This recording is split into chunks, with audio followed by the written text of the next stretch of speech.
오늘 우리가 함께 볼 하나님의 말씀은 출애굽기 16장 1절에서 3절입니다. 출애굽기 16장 1절에서 3절까지 있는 말씀 같이 읽겠습니다. 시작. 이스라엘 자손의 온 회중이 엘림에서 떠나 엘림과 신의 산 사이에 있는 신광야에 이르니 애굽에서 나온 후 둘째 달 15일이라 이스라엘 자손 온 회중이 그 광야에서 모세와 아론을 원망하여 이스라엘 자손이 그들에게 이르되 우리가 애굽 땅에서 고기 가마 곁에 앉아 있던 때와 떡을 배불리 먹던 때에 여호와의 손에 죽었더라면 좋았을 것을 너희가 이 광야로 우리를 인도해 내어 이 온 회중이 주려 죽게 하는도다. 아멘. 자, 오늘 말씀은 이제는 만나와 메추라기에 대한 이야기들을 오늘 나누게 되어집니다. 엘림이라는 곳은 27절에 보면 어떤 곳입니까? 사막의 오아시스와 같은 지역이 엘림이라는 지역입니다. 자, 엘림은 어떻습니까? 거기에는 물샘이 12이다라는 것입니다. 샘이 12이라는 것은 큰 오아시스가 한 12개쯤 되는데 그게 한 곳에 있는 게 아니라 조금 흩어져 있었겠지요. 그리고는 그 12샘에는 종려나무가 70그루, 그러니까 70그루면 한 12를 나눠서만 한다 해도요 상당히 많은 것이 있다는 거죠. 오아시스 하나에 그래도 한 몇 개가 있을까요? 10개씩이면 7개 정도는 있겠네요. 그죠? 7개 정도나 6개 정도. 그 정도 있으면 되게 쉼이 되는 공간이고, 사람이 생각했을 때 광야길을 걸을 때 오아시스를 만난다는 것은 그들에게는 상당히 갈급함을 채워줄 수 있는 공간이었습니다. 그런데 엘림에서 떠나 신의 산으로 가는 그 중간에 신광야라는 곳을 만나게 되어집니다. 자, 이곳을 이들이 약 사흘길 정도 지나다가 어떤 물도 얻지 못하는 곳이 마라였잖아요. 그러니 광야길을 걷다가 보니 이들이 이제 물도 떨어져 갈 때가 되어졌고, 그리고 이제는 양식도 떨어져 가는 시기가 되어졌다 라고 이야기합니다. 그게 2절 이후에 보면 이스라엘 자손이 온 회중 그 광야에서 모세와 아론을 원망했습니다. 그 원망한 내용이 3절에 기록되어져 있고, 이 원망한 시점이 언제쯤인가 봤더니 출애굽하고 약 한 달 후의 일이다 라고 말씀하고 있습니다. 한 달 정도 가니까 뭐가 떨어지기 시작합니까? 그들이 쌓아왔던 양식이 떨어져 가는 시점이 되어졌다라는 것입니다.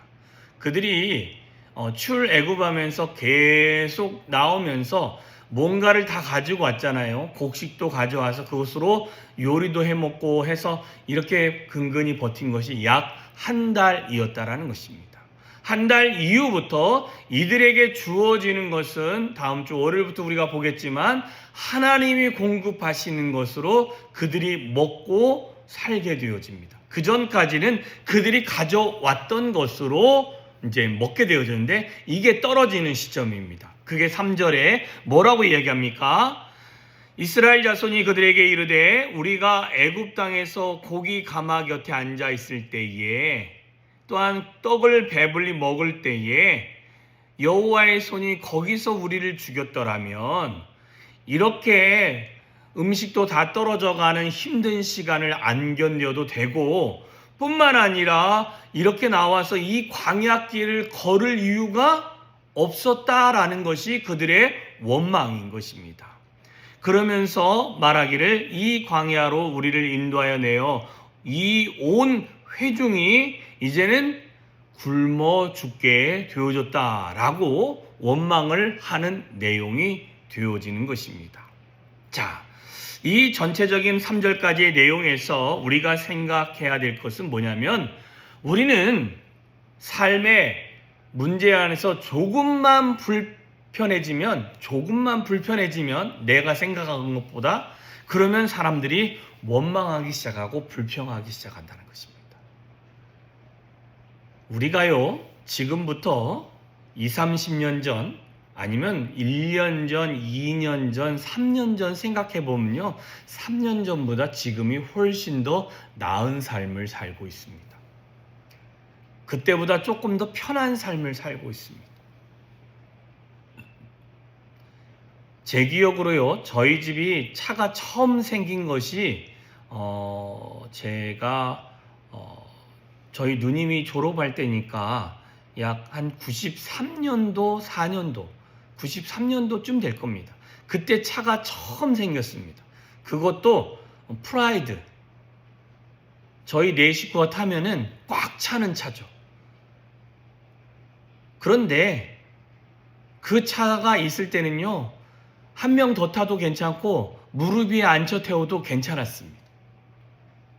뭐 그 차 있는 거 자체가 좋았어요. 그거 아니었으면 몇 번을 차를 갈아타서 졸업식에 가야 되니까 천안까지 가려면 군산에서 대전 가고, 대전에서 천안 가고, 천안에서 학교까지 버스 타고 들어가고, 이게 이제 하루 왼종일 걸리죠. 반나절 걸리는 겁니다. 또 뭐가 끝나면 그때부터 내려오면 또 반나절이었습니다. 이렇게 힘든 생활하면서도 그냥 버스가 시간 안에만 있어도 감사했는데 어떻게 됩니까? 이제는 편해지니까요. 누가 안 태워다 주면 입이 이만큼 나옵니다. 예전에 교회 오실 때 교회차 없을 때는 다 걸어오셨습니다. 그런데 요즘은 교회차 안 오면 뭐라 그래요? 막 입이 이만큼 나오죠. 이게 왜 그러냐면 우리는 늘 입장을 내 입장에서만 생각한다는 것입니다. 그리고 내게 조금만 불편해지고 조금만 내 삶이 이전보다 나은 삶이 안 되면 불평이 이만큼 나오면서 그 불평을 누구에게 쏟아내느냐? 뭐 우리는 삶에서는 옆 사람한테 쏟아내죠. 그런데 결국은 신앙인들은 쏟아내는 곳은 하나님밖에 되지 않는다는 것입니다. 그냥 내 삶에서 내가 푸념하듯이 불평하지만 그걸 듣고 있는 이는 하나님이시다라는 것입니다. 자, 여러분, 우리는 조금 불편한 것도 감수해야 할 것입니다. 제가 이제 선교지 잠깐 갔다 왔는데 그 선교지의 삶이요, 저희에 비하면요 얼마나 불편한지 모릅니다. 가서 보면 정말 방 안에 책장 하나, 요게 끝이었어요.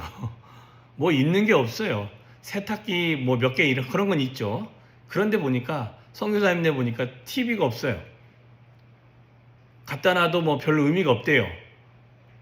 그리고 또 그러면 전기는요. 그때 전기는 그나마 지금 안 끊기고 나와요. 예전에는 엄청 많이 끊겼다라는 거예요. 우리도 옛날에 어르신들은 다 그런 삶을 사셨어요. 전기가 수월하게 안 들어오고 냉장고가 들어온 지 여러분 50년도 안 되잖아요. 이제 50년 넘을까요? 냉장고 쓰신 지 50년 되세요? 제 기억으로는 저희 집은 50년이 안 됩니다. 왜냐면 제가 냉장고라는 걸 처음 본 것이 초등학교 때 한 5학년, 6학년 때나 그때 처음 본 것 같아요. 대부분 여름에 김치 담그면 다 그것은 우물에 담궈놨지. 그게 최고였습니다.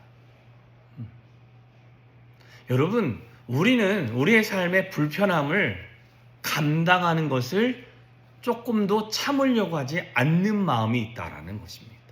근데 이거는 신앙생활에서도 마찬가지입니다. 늘 우리의 신앙생활에 좋은 것만 주어지기를 소망한다라는 것입니다. 아니요. 하나님이 우리를 연단하기 위해서 약간의 힘든 시간을 주면 우리의 입이 한 10자가 나와가지고는 아우 힘들어 죽겠습니다. 하나님 왜 나한테만 이럽니까? 하는 말들이 훨씬 더 많아진다라는 것입니다. 아니요. 이럴 때일수록 우리는 우리에게 조금 불편한 것들은 삼킬 수 있기를 주님의 이름으로 축원합니다. 우리가 삼키면 그 안에는 하나님의 은혜와 하나님이 허락하신 하나님의 복이 그 가운데 있습니다. 이스라엘 백성들은 광야 생활, 지금 계속 이제 출애굽부터 계속 우리가 훑어나가는데, 광야 생활 가운데 그들이 원망한 만큼 하나님은 그들을 축복하신 것이 아니라 그들을 하나님의 채찍으로 다루셨던 모습을 우리는 확인할 수 있습니다. 심지어 여호수아와 갈렙 외에 가나안 땅을 보았던 사람들의 원망의 소리를 듣고 원망했던 사람들은요, 그들은 결코 가나안 약속의 땅에 들어가지 못하는 결과물이 그들에게 있었습니다. 다만 불평하지 말고 하나님을 신뢰하고 하나님께서 우리와 함께 하시면 능히 그 땅을 취할 수 있고 하나님이 우리에게 허락하신 땅이다. 겉모습만 보고 불평하고 원망할 것이 아니라 하나님이 함께 하심을 믿고 의지하고 나아가면 그 땅을 취할 수 있다라고 그들이 고백했습니다. 심지어 백성들을 설득하면서 말했습니다.